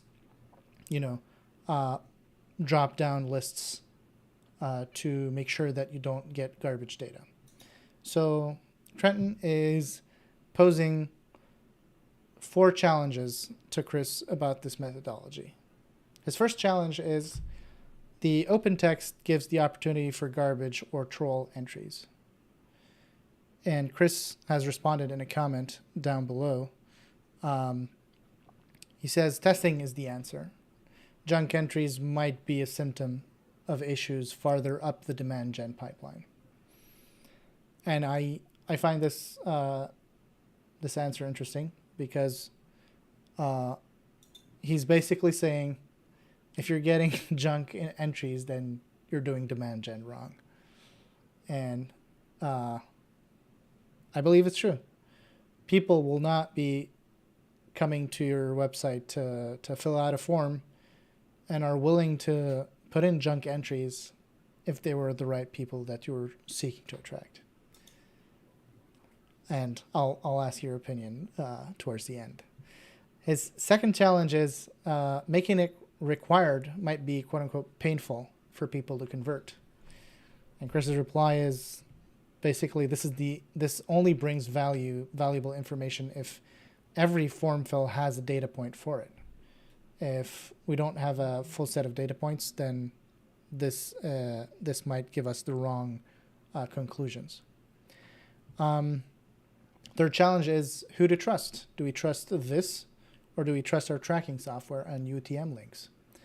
Well, he says you should do both, because this is telling you what created the demand, and the tracking software is telling you what captured the demand. And the last challenge is, will drop-downs influence the answer and skew the data? Yes, that's obvious. It limits the quality and usefulness of the data generated. Putting efforts instead into building automations to normalize the data after the fact is the right way to go. It's a simple concept, but it needs trust to be able to implement it. What has been your experience in trying to implement self-reported attribution, like as far as buy-in and execution? Honestly, buy-in hasn't been very hard. Just because it makes a lot of sense, I think, and it's pretty easy to explain. I think most of the times trouble with buy-in comes from marketers that are used to marketing principles, let's say, that have been in place for a long time. Like, oh, we can't add another form field because that'll, reduce. We did some super cool study 5 years ago that said like one less form field will up the conversions, etc. But usually I'm trying to get the buy-in of an SME of some sort to do it, and they get it pretty quickly. What's interesting is, like he says, you get what looks to be junk data at first. Google, online, internet, things that, if you're implementing this, that means you probably know about LinkedIn and Chris Walker and the whole thing. So when you implement it and then you don't see LinkedIn or the dark funnel or all these other things, it's not because you're doing it wrong from the field perspective. It's because you're not there at those places creating demand, right? And part of his response is you're seeing those responses of Google because you're not creating demand at all. You're capturing demand. So the first time they saw you was on Google. And that should be very insightful and is not junk data at all, because that tells you if you think you're creating demand, you're not. I'll say that's number one. But number two, marketers can also get very excited about new things, new tools available to them, especially outside of like software. Like, this is where we get in trouble as industrial marketers.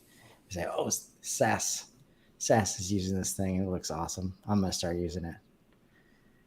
And then your industry doesn't know what the hell that thing is or how to use that form. Or like, Mary Keogh said just the other day, like, she loves putting long form text in those how did you hear about us boxes, right? Well, some industrial dude in the field, he's going to put the shortest thing like that comes to mind in there, right? In fact, Unless that you comes back really, to marketing to marketers. Mary Keogh is right, a marketer and understands that if you're implementing this tactic means you want all the insight you can get, and she's happy to give it because she's right. empathetic to the process. But yeah, like industrial guy And, on the field is gonna be like internet, Google, right, or John told me about it. right. Unless you provided real value and impacted his day, right? Then he might tell you. Um, but so there's lots of factors, and one thing from my experience, like when COVID first happened, all of a sudden all these manufacturers said, "Oh, we can do virtual demos." It's like, well, that doesn't mean the customer knows how to do a virtual demo. Doesn't mean they. I actually helped people like plug in webcams, like so they could have a virtual demo with me, and they're willing to do it, right? But Yeah, they don't know. So if you go in expecting that people know how to turn cameras, like just all this stuff, you got to teach. It can be helpful.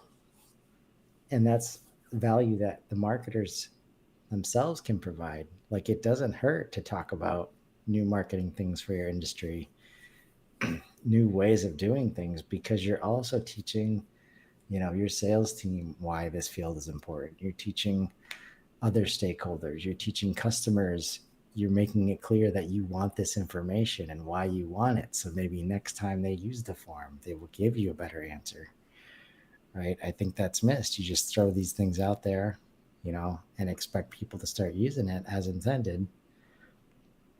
And it doesn't work that way. Third, I just noticed, checking out this post again, I didn't see all the comments that, you know, ensued.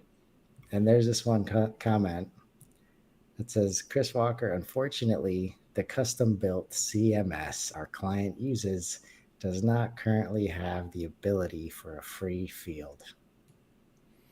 So we're switching up the drop down, and it's like, how many times have that we pains me to seen hear. some kind of like just customized piece of platform in an old school company that prides itself on building all its own stuff, and just now you can't even, you love the idea, but now you can't even implement it because you're not using systems built for 2023. Yeah, it's building systems built for 2010 sometimes. And this Yeah, is where like the systems you use and the flexibility and the agility and the modernization of your systems is so important. So important. yeah. Wow, it really pains me to know that in 2023 there are custom built CMSs that don't have open text field. That's just Yeah, I'm not even gonna dig down we're that biased, rabbit but hole. like HubSpot CMS go, or even just HubSpot WordPress plugin, just anything, just anyway. Yeah, you don't even need CMS. Like the landing pages that you get with free HubSpot, Yeah, like can do stuff like that for you. Like, come on. but yeah. Anyway, I just thought this was an interesting jumping off point to talk about self-reported attribution. But my next highlight is from Brant Weiderholt. This post might not look too conspicuous, but when I explain what's going on here, you'll understand why I included this post. So, last episode, I issued a challenge to industrial leaders that told them they have budgets to make a pillar piece of content to repurpose, but they're wasting it. They're wasting that budget on low impact initiatives like trade shows.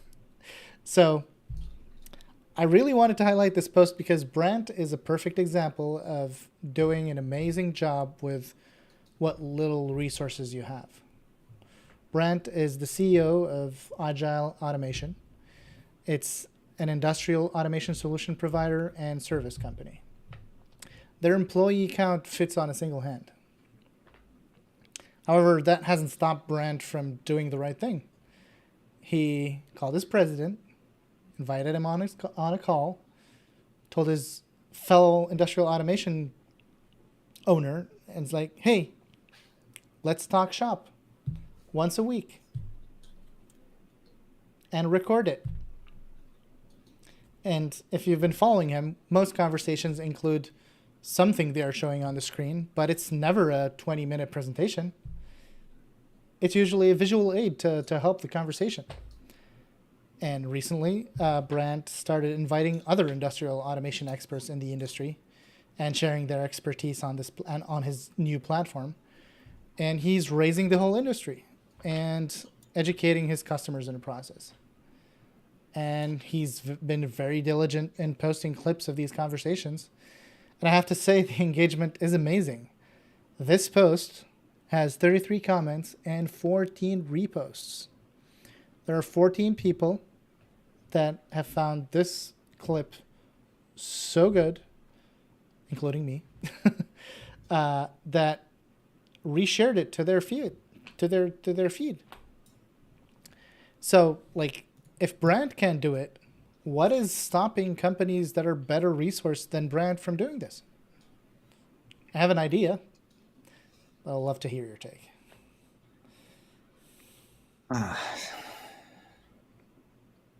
Look at him. Like, he's doing great. I know. And the engagement, like we talked about it last time, like you can't buy. It's so hard to buy this level of engagement. Yeah. Like 33 comments, 14 reposts. And that's what I think is hard to understand. There's so many different ways to benefit from. And I would like to highlight the comments because the comments are not just fluff comments like great post, minus mine, of course. Like, this is direct subject matter expertise questions. Like, people are discussing and learning from this content. They're asking about his process. These awfully sound like sales conversations, don't you think? Definitely. What type of signals are being input? Like, these are questions that potential customers are asking you or are looking for in a website, or picking up the phone and or sending you an email saying like, hey, what do you do this? Do you do that? See, great, Brant. What happened when no PLC? Like, more questions lead to more content, lead to more questions to more content. And now you're not only generating engagement, but you're generating content that can be cleaned up and packaged into written content that guides your customers. Now you have content for search. Now you have content for newsletters. Now you have content for so on and so forth. All he has to do is sit down once a week, record for an hour, and then send the footage to an editor. Everyone knows that you go on Upwork and Fiverr and you can find somebody to cut up your clips for really affordable. But I digress. Again, running out of excuses not to be doing this stuff. People are on LinkedIn. If you put up valuable content, might not happen immediately, but it doesn't take much. One or two people start to engage. You know, if you are doing valuable stuff, you know, it's not hard because people are on LinkedIn to learn and to network, and they're not afraid to engage with posts. As soon as they do, they raise their hand and say, hey, I'm open to a conversation here. Like, that's why I'm engaging with your post. So engage me. And not just engaging, they're posting poignant questions that usually lead to a more serious conversation in background. That leads to Exactly. sale. I'm That sure leads to some of revenue. these, yeah, I'm sure some of these went, offline or Okay. into DMs, right? And as a, the person running the video, or the SMEs, um, and there's always a balance to strike. But, from the same angle of I want to provide value to the audience. Like, if you're not following up, if you're not replying to the comments, if you're not, you know, trying to further the conversation to make sure all their questions are answered, right? Then you're leaving some stuff on the table, and that's a big part of the value. Like, if you could recreate this activity at a trade show, you would do it in a second. It's just a different medium, different format, and by the way, much harder to do at a trade show. And you get to pay for the privilege of potentially having a keynote piece. Right. Yeah. This is where it's like at a trade show, and thankfully I haven't paid this much, but in some industries, for a 45-minute speaking slot at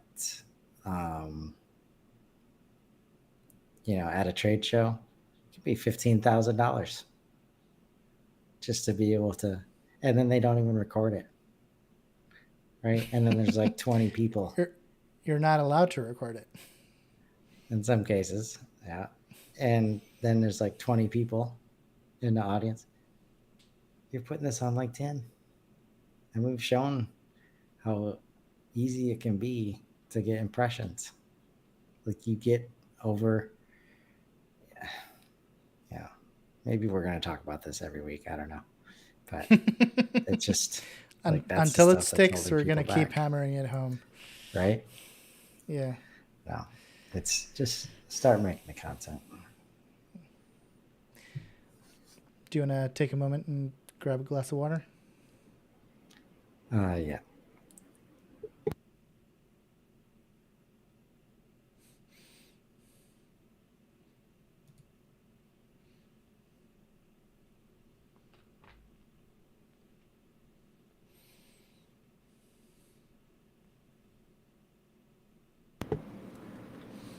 So, we got Jeff Graham in the chat. What's up, Jeff?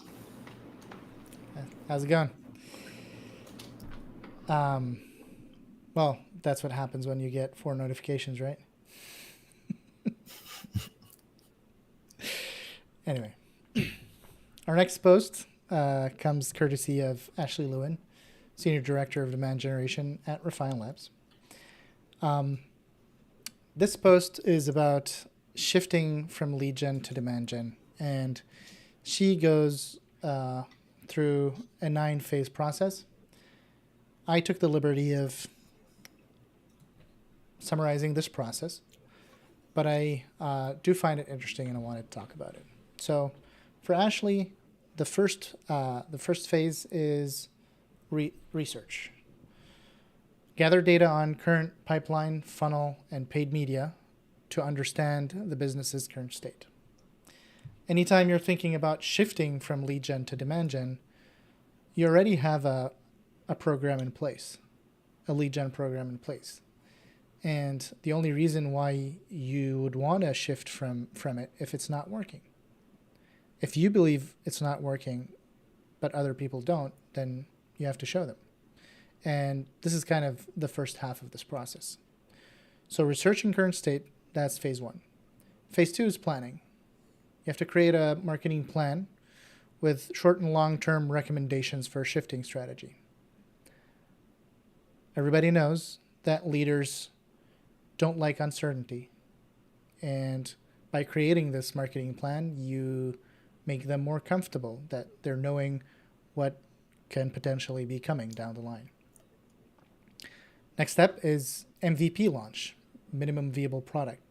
Basically, you test tactics from this marketing plan in a small way to show potential impact.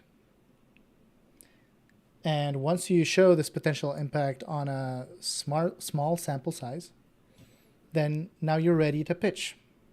You present the data, the problems, the solutions, and recommendations for the stakeholders for buy-in. Once you get the buy-in, you scale back on lead gen and you start ramping up demand gen. The next is goal change. You update your goals to better reflect demand generation instead of lead generation. And then you turn off lead gen completely. Next is amplification, which is expanding on what's working with the new strategy to amplify performance. And the last phase is evaluation, which is to frequently evaluate the strategy's impact and create new recommendations. And that is the cycle of doing more, evaluating, either doubling down or tweaking, and then doing more, evaluating till the end. But there's a great framework, but I have to say, Refine Labs is not a stranger to challenge.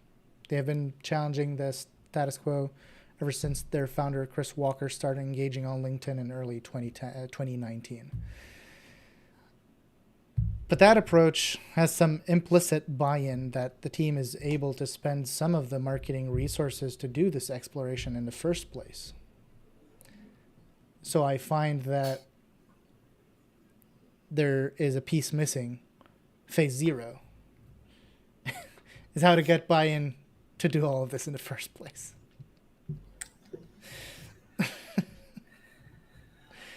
We've both faced similar challenges in the past trying to do a similar shift, and I'm wondering if you'd like to share some of these experiences. I know I've gotten stuck on phase 0.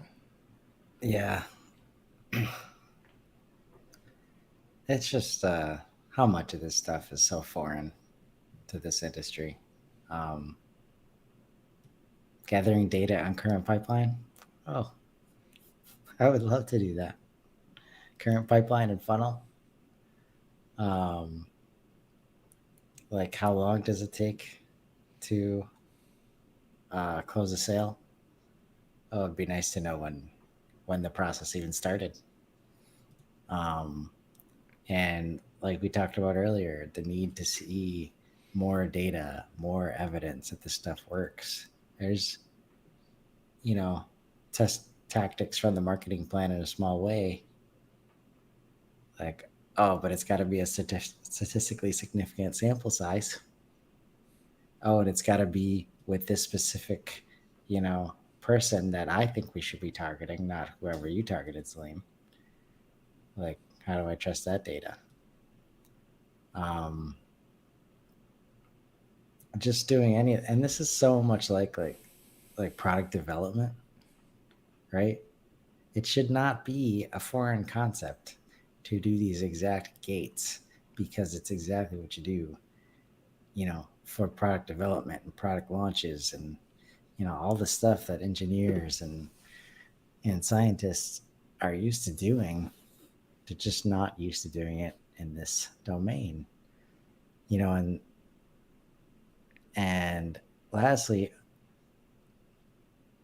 I've seen so many situations where you do the thing and you get good results, but you can't touch the goals, or the goals are ever changing, or the goals aren't clear, or all these things. So even having goals to update and KPIs to align with these things,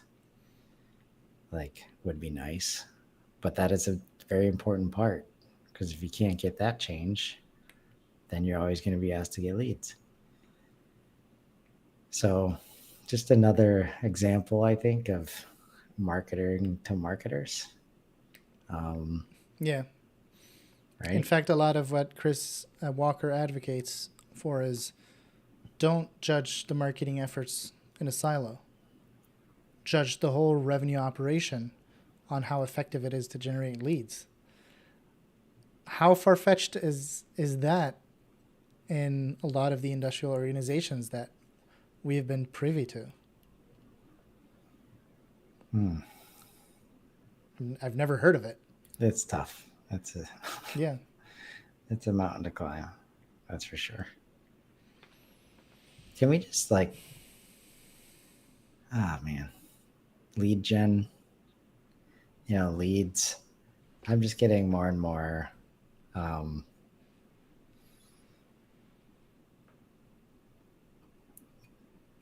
just not a fan of that word. Like, I think that's a huge part of the problem. And I don't know if I'll ever be able to be rid of it, but it's just, leads are human beings. And the more that we try to categorize them as just leads and email addresses, the more that the harder it is to realize that what the differences are between creating leads and creating demand. Like, demands come from people that buy stuff. Leads come from forms that accept email addresses. Right? Like, it's I haven't thought this through all the way, but I'm pretty sure it's a lot harder for a robot to express demand than it is for a robot to give you a lead. Right? So all the spam stuff, that's another thing with creating demand on LinkedIn and other places with content. It's a lot harder to get spammed in those places, yeah.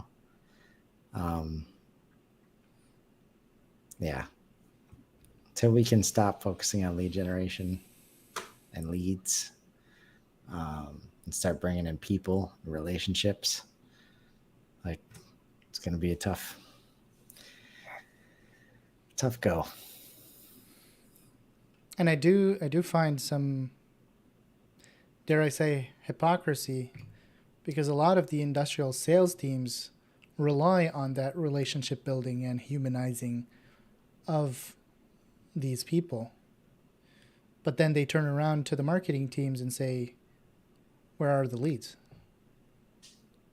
So I'm interested in unpacking that at some point with someone who's close to the matter. Maybe we can entice some industrial sales professionals to join us on this conversation and see what they think about it. Yeah. That would be pretty cool. Be a good conversation. Yep. In fact, I have a lot of sales engineers in my engineer network. We should start some conversations there. And the last post today is a fun one. It is from Drew Noel. He's the VP of Revenue at SCS Cloud. Vice President of Revenue and Revenue Operations. That's a concept that a lot of industrial leaders don't really seem to understand, and they don't seem to be inclined to try to understand it, because there are sales and there are marketing teams. Why are we trying to put both under one umbrella and start trying to do all of these activities that blend marketing and sales teams together? It's clear. There's a marketing team that generates leads, and there's a sales team that sells. So it's interesting talking about revenue here. Drew is talking to revenue ops people directly. And this post is a bit tough love. He's asking revenue operations teams to stop being annoying and annoyed at the organization. He attempts to give constructive advice to help them progress in their careers. Me and you both know that revenue operations has a reputation of, quote unquote, making people's lives harder and always saying no to suggestions. And I have to admit during my stint as a marketing operations specialist, there's a lot of conversations that quickly ended with no because we don't have the resources or we don't have the technology or we frankly think it's not a good strategy and we say the operations don't work. No, we're not going to do it. So I have to admit that I'm guilty of that at some point in my career. But Drew here has some interesting advice. Whining and cynicism can be counterproductive. He asks RevOps to try to have a more positive mindset. And that's advice that I received during my day. Don't treat other teams as less capable. Successful RevOps people balance technical skills with humility and collaboration. It's very easy to say that the leader doesn't understand how the CRM works and he's asking for something that he doesn't know about. We know better. They should try to avoid that mentality. Also, they should develop business acumen beyond technical specialties like communication, like selling ideas, like enabling others. This makes them more well-rounded. Adopting patience and supporting others helps them evolve into servant leaders who solve problems and uplift organizations. I have to admit, the patience piece is really hard when the solution is staring at us at the face, staring you in the face. It's tough. And RevOps careers require long-term dedication, but this work is really what builds effective leaders and transforms organizations over time. And this is why it's frustrating when revenue operations gets brought up and people don't understand its importance. The tone of this post seems to is intending to inspire and guide RevOps professional to grow beyond narrow technical roles and embrace leadership mindsets and focus on collaborating, on communicating, on systemically improving their companies. I've been guilty of a lot of this in my previous jobs, especially in marketing ops. So I kind of agree with Drew here. I know you have some things to say about this. Yeah, it's another tough one because RevOps definitely hasn't made it, not that I could see, into industrial manufacturing spaces yet. At best, it's like business ops or sales ops, or even business ops would be great if that had some kind of coordinated effort.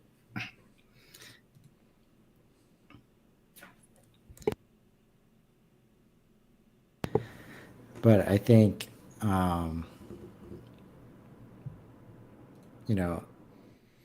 reliance on ERP systems and just spreadsheets and older way of doing things, siloed departments,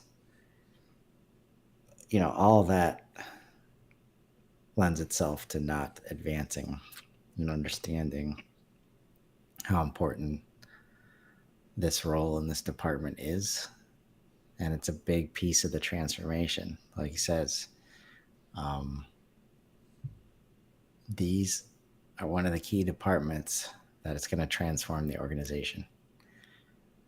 Digital transformation is real. It's a real need. It's a real requirement of doing business moving forward, whether you like it or not.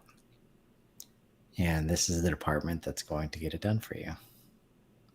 For all these reasons that, whether it's saying no or being introverted or not having empathy, it sounds a lot like the IT departments that I've known in the past.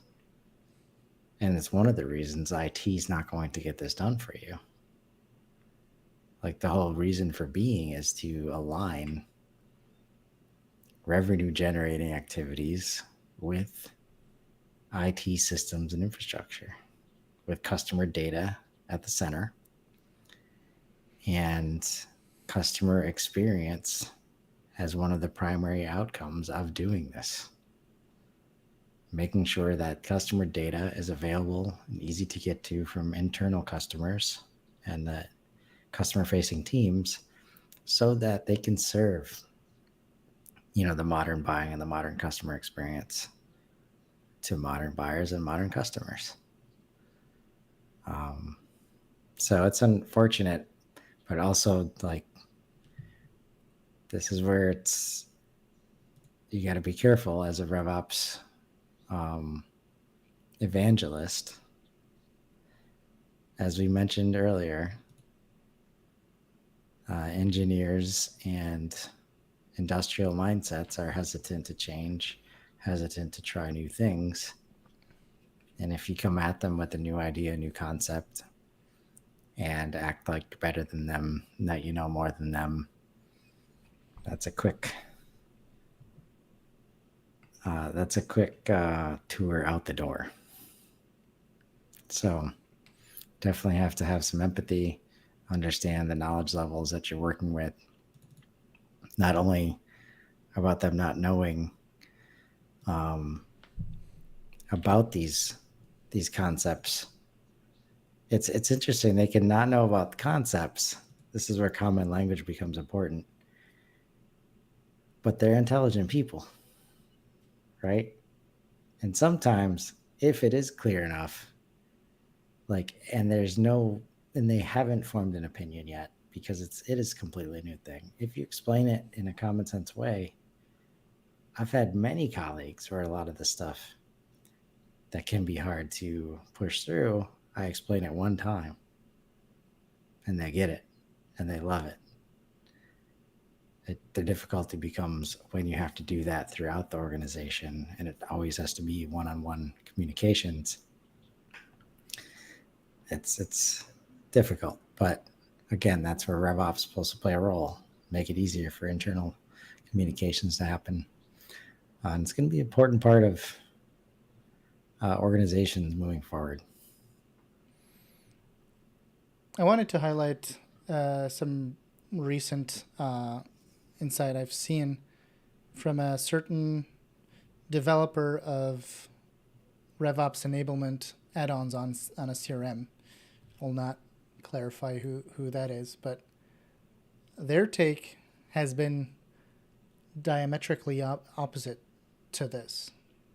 In one of the trainings that they gave, they talked about how revenue operations specialists need to be the warden in this prison, and anyone who does something out of line, to use their own words, you need to use the sniper shot and make an example out of them. And it's very interesting that like a vendor of revenue operations automation is advocating the opposite of empathy, is advocating running a strict, tight ship, if you will. It's very easy to listen to Drew and say, yes, this is definitely the way to go. Because as humans, we never want to feel like we're being belittled by another team. Another team is telling us, like, you don't know what you're talking about. Let us, quote unquote, do our job. But at the same time, at some point, these need to be revenue generating activities. If we're spending our time in meetings talking about what meetings we need to talk about, what meetings, and never being able to put in motion these activities and start filling that CRM with revenue generating opportunities, we'll never get there. So where does one draw the line? I don't believe I have the answer. I think the first step is understanding that digital transformation, RevOps, CRMs, automation. Well, they can be used to automate the wrong things. It's not intended to automate the relationship building and the relationship management piece.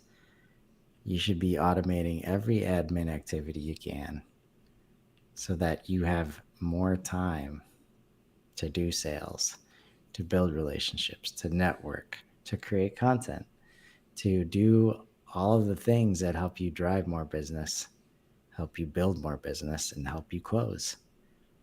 And that's where the practitioners that are skilled at this are very important. This is not anybody that most of the people in your organization are not trained to do this. It's not another hat that somebody can wear. They don't have time to wear. And it's a very powerful impact when you get this right. And it allows your most valuable people to be doing their most valuable things. But it's a hard transition for sure. It's a lot farther down the line than spreadsheets, that's for sure.